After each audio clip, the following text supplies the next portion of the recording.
चिराग पासवान भाजपा के साथ हैं, केंद्र में मंत्री हैं और उन्होंने बिहार के सुधार के लिए क्या किया है हमको तो नहीं पता है। मैं चिराग जी का प्रशंसक हूँ, कई मायनों में मैं चिराग को पसंद भी करता हूँ, लेकिन बिहार के सुधार में चिराग जी का भी कोई योगदान आज तक नहीं है। उनके मन में क्या है मैं नहीं जानता हूँ, लेकिन मैं इतना ये जरूर जानता हूँ कि आज वो भाजपा के साथ हैं, केंद्र में मंत्री हैं और केंद्र में मंत्री रहते हुए 5 सांसदों के होने के बावजूद बिहार की स्थिति को सुधारने में उनका अभी कोई योगदान नहीं है। तो दूसरा सवाल है कि मोहन भागवत का एक बयान आया है कि 75 साल के मोहन भागवत का जो बयान आया है वो पहली बात तो उनका इंटरनल मैटर है, लेकिन जहां तक मैं समझता हूँ ये जो मोदी जी अभी प्रधानमंत्री हैं, ये मोहन भागवत कहें या कोई कहे वो छोड़ने वाले नहीं है।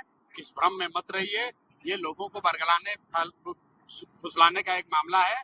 अगर 75 साल के बाद जैसे दूसरे लोगों को हटाया गया, वैसे मोदी जी को भी अगर हटना होता तो चुनाव के समय में ही कह देते।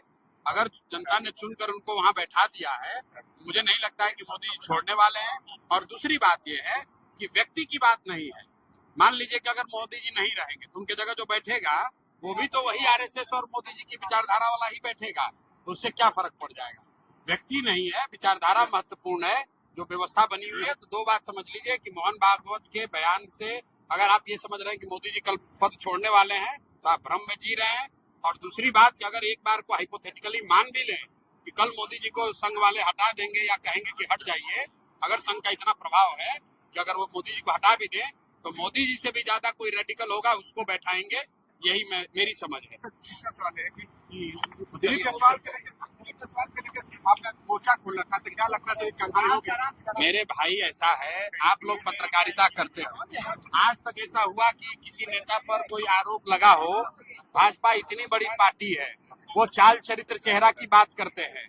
उनका अध्यक्ष किसी सिखों के माइनॉरिटी कॉलेज को कब्जा किए हुए है, 25 वर्ष से अवैध कब्जा किया हुआ है, उस पर मर्डर का इल्जाम है, उस आदमी पर गबन का इल्जाम है और मैंने प्रेस कॉन्फ्रेंस में पूरा बजाबता से बताया है। उसका अभी तक जवाब उन्होंने नहीं दिया है। अगर मैं गलत बोल रहा हूं तो मुझ पर मानहानि कीजिए, मुझ पर केस कीजिए, मुझे पकड़िए। और अगर मैं गलत नहीं बोल रहा हूं तो दिलीप जायसवाल इस्तीफा दें और मोदी जी बताएं कि वो दिलीप जायसवाल जैसे व्यक्ति के साथ मंच साझा करेंगे। और अगर कीजिएगा तो फिर काहे कहते हैं कि न खाऊंगा न खाने दूंगा।